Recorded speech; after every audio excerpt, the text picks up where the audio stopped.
An entire world is ready for you to start your career teaching the path to wellness. Mastering the science of mindfulness.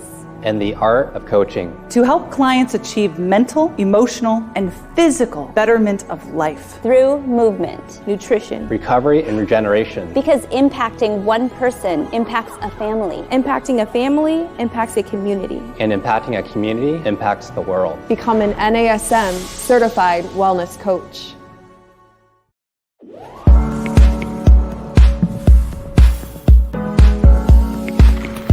Hey everyone, welcome to our Strong Mind, Strong Body podcast. I'm your host, Angie Miller, and today we are going to talk about how to improve your mental flexibility.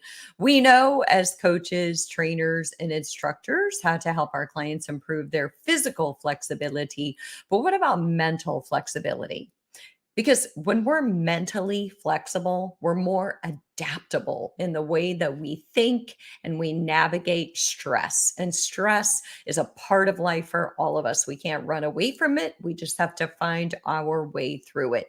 And what if we had these positive coping skills and this mental agility, if you will? What if our mind could do these like mental cartwheels where no matter what kind of stress came our way, we were able to move our way through it pretty seamlessly so that we can have a more optimistic outlook.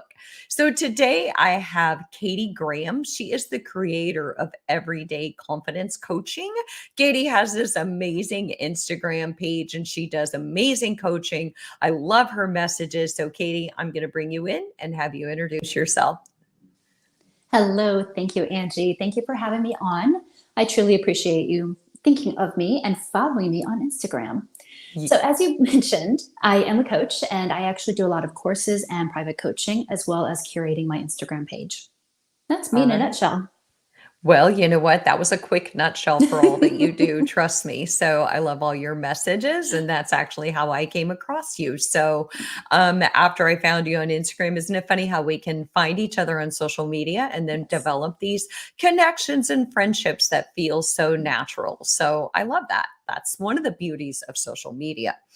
So let's talk about mental flexibility and what that is, because mental flexibility kind of has a broad range of thoughts and ideas. I'm sure when I say that to everyday population, we all kind of get a different picture in our mind. But I'm going to kind of give you a start. Kashdan in 2010 was quoted as saying that mental flexibility, but actually he calls it psychological flexibility in this quote, is that it's the ability to distance ourselves from our current mindset and to consider other possible mindsets. So it's the ability to step outside of how we think things should be and to consider how things could be. He's saying that if we're going to be mentally flexible, we need to have broader, healthier perspectives. And that's really very similar to the research that's been done on growth mindset. And I did a whole entire episode on growth mindset last year. So I also found another article on Science Direct, and it was too about psychological flexibility. And it refers to our ability to cope with, accept, and adjust to difficult circumstances. And basically it says that if we're psychologically flexible, then we have this protective barrier against negative feelings and rumination, and it promotes positive mental health. Basically, psychological or mental flexibility is like a buffer against stress. It's like cartilage between our bones. So, Katy, I'm going to bring you back in, and I would love to hear your definition of what mental flexibility is. My definition is actually very simple. For me, the flexibility for mental flexibility is the ability, when everybody else sees dead ends or challenges, I see opportunities and possibilities. For me, the flexibility is knowing that no matter what you do, you always have another option or an opportunity or a possibility as long as you're willing to look for it. So where people see obstacles, you see options and opportunities. I love it. You take away the shoulds and you think about the coulds. Instead of what things should be, we say, but what could they be? And there's so much potential in a could, and there's such limitations in a should. Shoulds are shame. So I love the options and possibilities. So Katy, my goal today is that we share with everybody some concrete tools or techniques, if you will, on how they can build this flexible mindset and how they can see life through a more optimistic lens so that they do see options and possibilities, and they're not crushed by stress, because it's such a part of life. And we're just coming through the pandemic, and now we've got the holidays coming, and it's such an easy time for people to feel crushed by the weight of it all. And so I thought, gosh, what a poetic, perfect time to be talking about this right now. Because one thing I do want to say, Katy, before I kind of ask you another question is, if we think about it, the opposite of mental flexibility is inflexibility. And that the research supports that those of us who are mentally inflexible are more prone to feelings of anxiety and depression, because we don't have a lot of tools in our toolbox if we're mentally inflexible on how to deal with stress. We don't have that buffer. So Katy, why, you went into coaching, you developed this whole life practice around coaching. Why do you think it's so important that your clients are mentally flexible? Let me start with myself. The reason it's important for me to be mentally flexible is that I'm a small business owner, and I'm a coach, and I'm an innovator. So there's so many things that I try that don't work. That's just life. I know that the more I try, the more I'm going to have success, but I'm going to have more things that fail.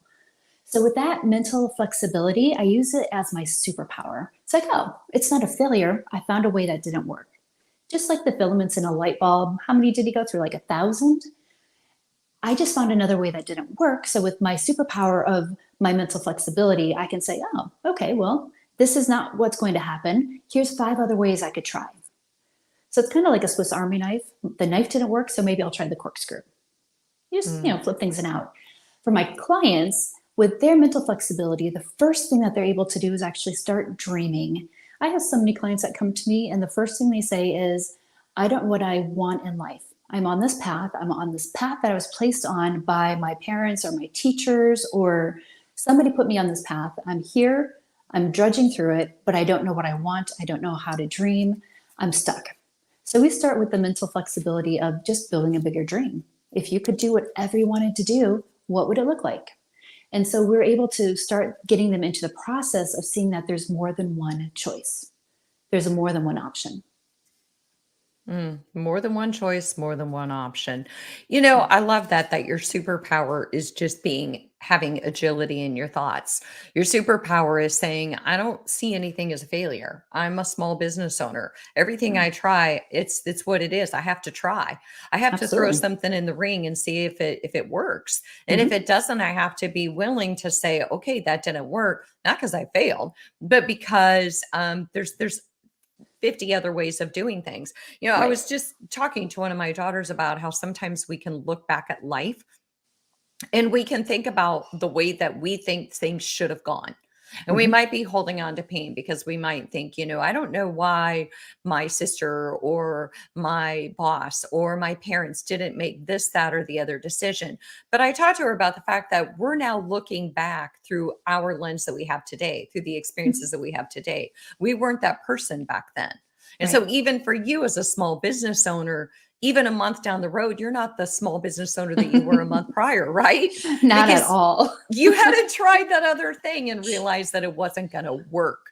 And so your superpower is being able to switch out your Swiss Army knife and use the different tool in there. As you said, use the corkscrew instead of whatever else you might be able to use. It's been a long time since I've looked at a Swiss Army knife. I call it MacGyvering.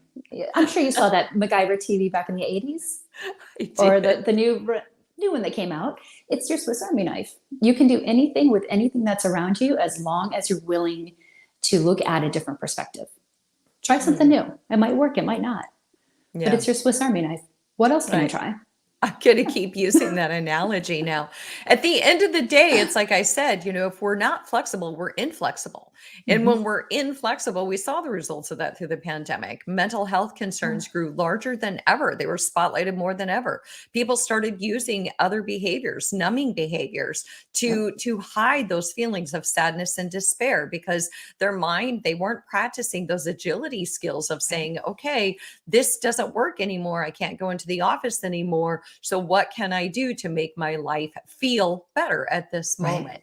So the first skill that I hear you say is that you talk to your clients and you say, okay, you know what, let's dream big.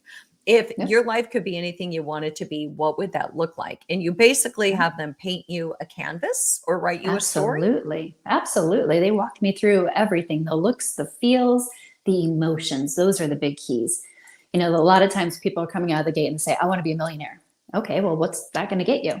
What's it look like? What's it feel like? Do you want to live on a beach? Do you want to live on a mountain? Do you want to live in Phoenix? Where do you want to be? What do you want to do on a daily basis? How do you want to show up in the world every day? And those are the things that it's not about, I want to be a multimillionaire. I want to live in a big house. It's how you want it to look, feel, and what your day-to-day looks like for you. Are you at home all day long? Do you travel? Are you exploring the world? Are you working for yourself? Are you working for somebody where you always have a paycheck and you love that? What's it look and feel like in the day-to-day items? And that's just huge right there. No, it definitely is. And plus, who doesn't love to paint their dream? Who doesn't love to put that on a canvas or start a book about their dream and kind of create what that actually looks like and get out of that? You'd actually be surprised. It's a really hard step. That is a really hard step for most of the clients that I begin working with. Sure. Well, because you know what, it's starting with a blank canvas, and it's also getting out of a fear-based state. It's getting out of that state of saying, but, we'll take all the buts off the table, take all the shoulds off the table, and put fear on a shelf and just create this beautiful canvas of what could be. Absolutely. So that's where you start. So, one of the places that I start with my clients, as I think about Stephen Hayes' work, he created acceptance and commitment therapy, and he has this hexagon. He has this kind of 6 core processes that build psychological flexibility. And if any of you are really out there very interested in mental flexibility and how to get through stress more without so much weight and heaviness, Stephen Hayes, I think, is an amazing read. He's got a lot of books, and I won't get into all his core processes, but one of the things that Stephen Hayes does is he says that so often we go through life and we think that we're projects to be fixed. And we go crazy in our own minds because we're like, how come I can't fix this? I want to fix this. And to us, fixing means I just want my problem to go away. And when we can't find a way to fix it or make our problem go away, that's where people get caught up in those numbing behaviors because they don't want to be uncomfortable. But I have to tell you, Katy, and to all of you listeners, the thing that he does is very similar to what you do, Katy. He asks questions because he says, guess what? You're not a project to be fixed. You're not broken. You're not a machine. And you don't have to numb away these feelings. What if you just say, gosh, these feelings stink? But instead of trying to numb them or get rid of them, what if you face them and then try to ask some powerful questions to find your way through them? And so one of his questions was very similar to yours. He says to his clients, what does a better life look like? And then he asked them things like, well, what have you tried so far? What's worked? What hasn't worked? And if what you've tried had worked, what would your life look like now? What would you hope for? So those are just some of those questions. But Katy, I want to reintroduce you. We are talking about mental flexibility, and I'm talking to Katy Graham, and she is a confidence coach, and she is the creator of Everyday Confidence Coaching, and she's got some great insight on how she coaches her clients. So basically, though, Stephen Hayes says that take your experiences, take what you've learned, use them as a guidepost, and then recognize that if the strategies you've been employing so far don't work, let's be committed to try something different. Absolutely. Isn't that kind of what you're saying in a nutshell? We all say the same thing in a slightly different way, and we all get similar results in a slightly different way. It's whatever works for you. You know what? So Katie, I have a question then. What Yes. you tell them, you're like, okay, here, create this dream for me. And Mhm. then you walk through that with them. Where do you go from there? So I have a few steps in between that and where I'm going next. So the big step that we always come back to is the obstacles. So you know what your dream is, and we talk about how they want to get there, but then we also focus really highly on the obstacles. What's going to stand in your way? Maybe it's a family member who says, "You can't do that. That stinks. What are you thinking?" Maybe it's your boss saying, "You can never do that." Maybe it's a kid going, "I need to go to college. You can't go do that because then I can't go to college." What are your obstacles that are popping up? Is it your fear? Is it the thought that when you were small that you had to do something different because this is what somebody told you you could do and you weren't worthy of doing something else? So we list out all those obstacles. And then once we have them listed out, we know that if we can find a solution for each of these, it's a whole lot easier to step forward. So we look at each obstacle and we say, all right, obstacle A, what are 3 options? So say you're planning a road trip. What are your options if you get a flat tire? You can have a tire by yourself or in your car with you. I drive a Fiat, so that's not an option to have a spare tire. But I have an air pump under my seat that if I get a flat tire, I can pump my air into my tire and get to a service station. I used to carry the can of air that does a self-sealant. It ruins your tire and you have to replace it, but you can get somewhere. I used to carry a can of that. Florida doesn't work so well. It exploded, but I did have one of those. So each of those obstacles, we just go through what are 3 things that you can do to work around that obstacle. And even though we may not hit all the obstacles that are going to come up, with that whole list that we're very, very knowledgeable on, we can use the solutions for other obstacles if something new comes up. Because we've got that Swiss Army knife and we know we have options. So even though we don't cover all the options, if something new pops up, we already have all these built-in solutions that we can go, oh yeah, I can do this. So it helps them get past that fear and past the what ifs. What if this happens? Oh, we already have a solution. Okay, let's keep going. Well, what if this happens? Oh, we already have a solution. Let's keep going. So we can take that next step without going, oh, I can't do it. I can't do it. Yeah. You know, Well, you come and I up against love that that. I love that that follows the dream because to your point, you said that for a lot of people, creating that dream is hard. Mhm. And again, I think creating the dream is hard because it's hard to get out of your head and not the dream gets kind of complicated or convoluted by the what if Yeah. scenarios and all the obstacles. So basically, what you're saying is forget about those for a minute, create the dream because don't worry, we're going to get to whatever you think is holding you back.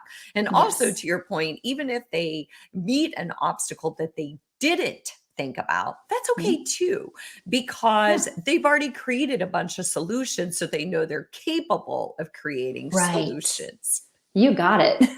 Yeah, that's beautiful. So Absolutely. again, Katie, we're talking about mental flexibility, and this is Katy Mhm. Graham. She's the creator of Everyday Confidence Coach. I'm Angie Miller, and this is Strong Mind, Strong Body. So if you're just tuning in, let's talk about how to be agile in your mind. Let's talk about how not just to be physically flexible, but how do you flex those mindset muscles so you don't get stuck, so that stress doesn't have you wanting to go and I don't know, do something that isn't going to provide or prove to be very helpful. So, Katie, you're starting out talking about dreams and then Mhm. obstacles. And I have to share something. I was reading about mental flexibility and all the research out there, and how there's so much research about stress resilience and growth mindset, and how those who are mentally agile get through life. Without so many concerns or Right. issues because they're adaptable, right? It's not that they Mhm. have less problems, it's that they are flexible in the way they approach the problems. So I was reading about somebody had written about mind. She called it mind your well, but I called it mind your lake. And I always think of we're all this full lake at the beginning of the day. Mhm. We have crystal clear blue water, and our lake is full and it's blue and it's smooth, and nothing's happened yet. Nobody's thrown any rocks in our lake, and our lake, it's not draining yet. And then Right. all the decisions that we make every day, from the littlest thing like, what am I Mhm. going to eat for breakfast, pulls a little bit out of our lake.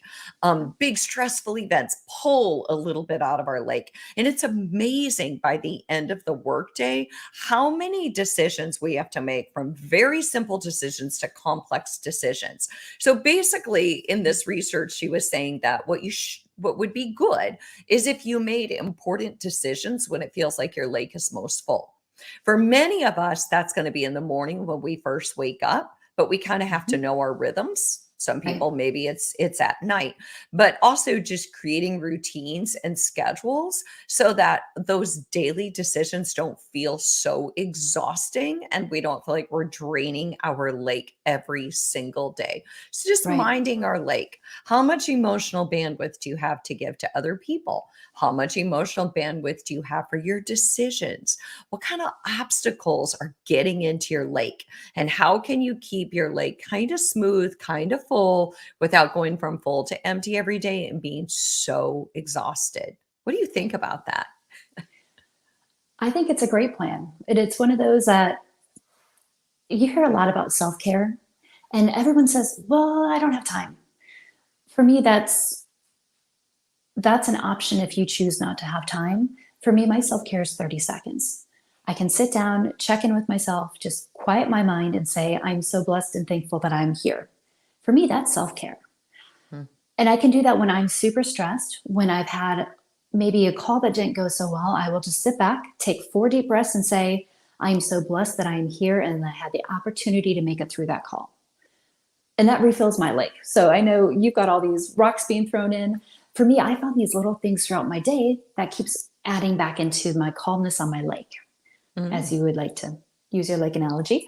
But it's definitely true. By the end of the day, a lot of us are exhausted. So I work with my clients to actually add things in to increase what they're filling back in, because we give so much. As women, we give so much to everybody, to the kids, to our spouses, to our parents, to our businesses, to colleagues, clients, heck, the stranger on the street we give time to, but we don't always give time to ourselves. So for my base, if you're not giving to yourself, your lake is going to drain. So I make myself that morning priority of my lake. If I don't get my time in, I actually reschedule my day to get that time in somewhere. Yeah, you got to fill it up. You got to Yeah. find a way. So, Katy, when you're talking to your clients about mental flexibility, you start with this dream and then you go into obstacles so that they can kind of know how they're going to solve these obstacles that they foresee might get in the way. They may or may not, but you're just saying, hey, well, if we're going to play what if, let's just talk about if these obstacles do come to fruition, what are you going to do? And show me how you practice creative problem solving, which Stephen Hayes called it taking committed action. You gotta be creative problem solvers in order to take committed action. You kind of have to know, okay, if this gets in my way, what am I going to do about it? So where do you go after you talk about the obstacles? So after we talk about obstacles, we work on our action plan.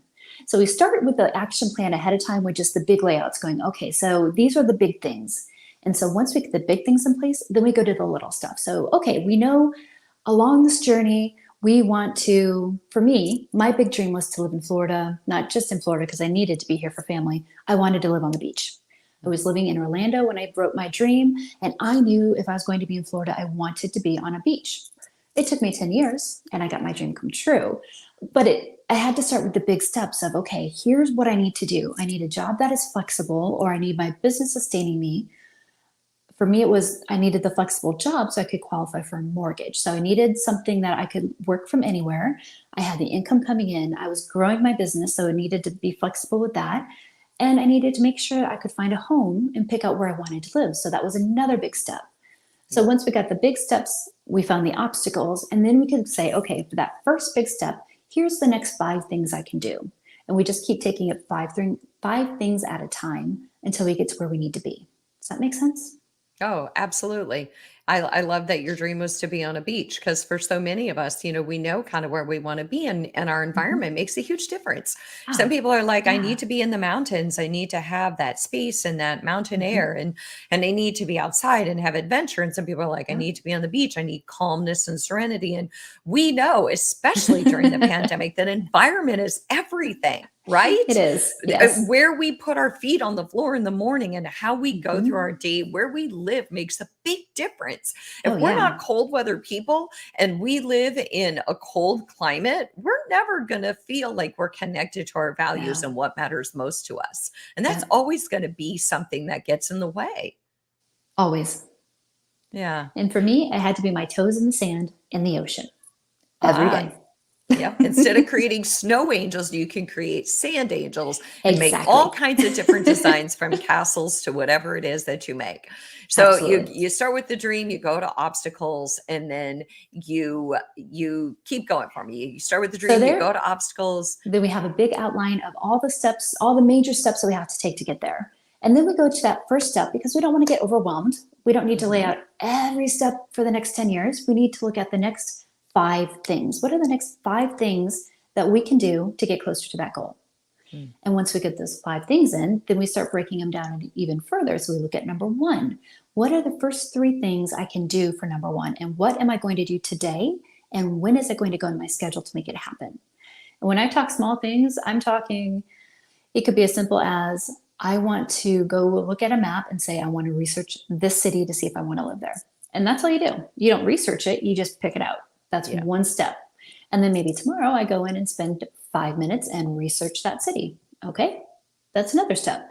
We're talking little tiny baby steps that don't feel like anything, but give it a month. And you are so further ahead than had you said, I have to do it all another day because it's just too much. It's little 2 or 3 minutes.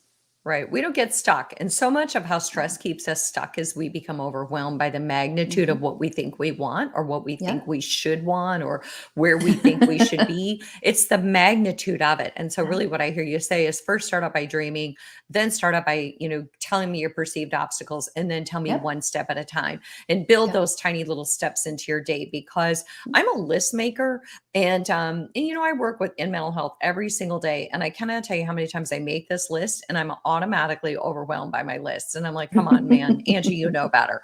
And so then I have to break it down and I have to rewrite my list and do a day by day thing on how I'm going to accomplish this stuff. So again, I'm talking to Katy Graham. She is the creator of Everyday Confidence Coach. I'm Angie Miller. This is Strong Mind, Strong Body. We're talking about mental flexibility, or as Stephen Hayes calls it, psychological flexibility.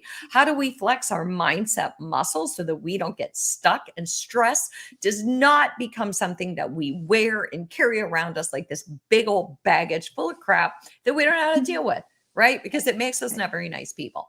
So, Katy, I'm laughing at your to-do list. What's that? I'm laughing at your to-do list. I actually keep 3. I have one that's overall that I'm doing for the next 6 months. I have one that I want to do that comes up that I do. And then every morning I say, what are the top 3 things I'm doing today? That's all that goes on the list. When I get them done, I might go and pull the next 3 things in. But I'm like you, I get really overwhelmed if I have a list of 20 things in front of me. Where do I start? So 3 at a time. I pick 3 things I'm doing today. And once those 3 things are done, I'll go back and pull a couple more. Yeah. And you know what? I've also been teaching myself and my clients a lot about self-compassion, a lot about saying, okay, you know what? Instead of expectations, how about an acceptance? Maybe I had these expectations for how my day was going to go, and it didn't go that way. And maybe I didn't get anything accomplished off my list, but how about acceptance and self-compassion for what I did get accomplished. So here's what I find myself doing before I go to bed now. I hope all of you aren't laughing at me, but it's been working. At the end of the day, before I go to bed, I think about, first of all, what are 3 things that went well today? That's kind of my gratitude. What are 3 things that went well today? You know what? It could have been as simple as I took a shower today. Yes, I have clean hair. And then on the things that I didn't get accomplished, I think to myself, okay, how about a little compassion? I'm going to reflect back on what did go well, what I did accomplish. I'm going to let the rest go. Because you know what? There's another day and there's more time. So I actually add one other step into that, one forgiveness.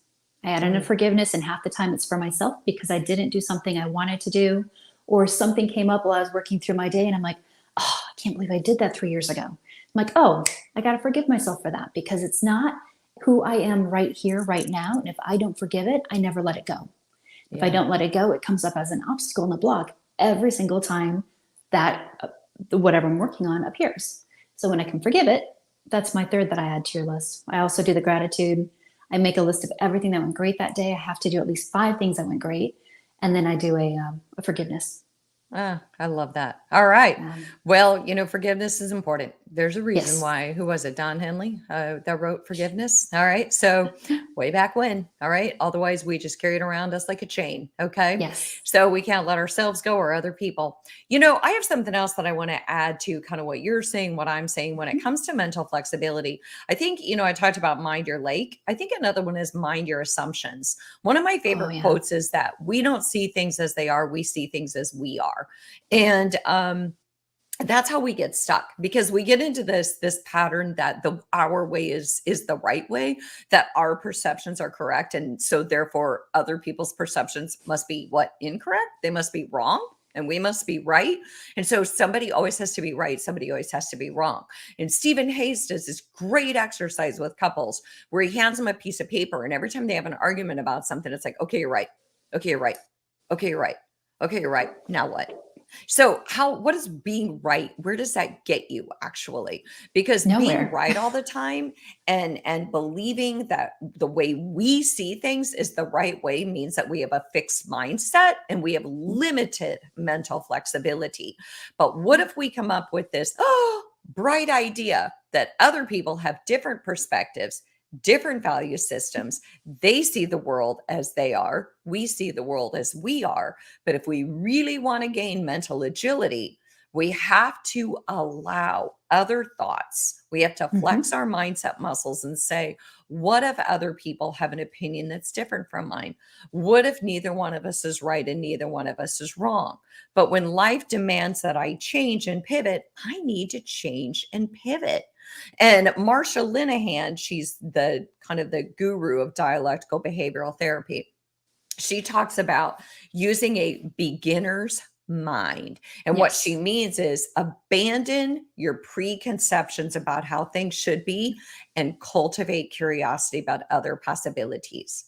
And I wanted to go there, Katy, because it brings us right back to the very first thing you talked about. Cultivating curiosity about what could be, creating that dream. Well, the one question I always ask if I don't see somebody else's perspective, and I use this a lot, is, can you help me see from where you sit? Share with me what you're talking about, because even if whatever you're talking about, I may not see where you're coming from. And do I have time for a quick example? Of course. So yesterday, I do have, if you're looking for me on Instagram, I'm at Everyday Confidence Coaching. I had somebody drop in my comments yesterday that just started following me, doesn't really know the content, and is not the person I write for. So my content is directed towards women who are working on their confidence, they've done everything for everybody else, and they're now to the point they're ready to step into who they truly are.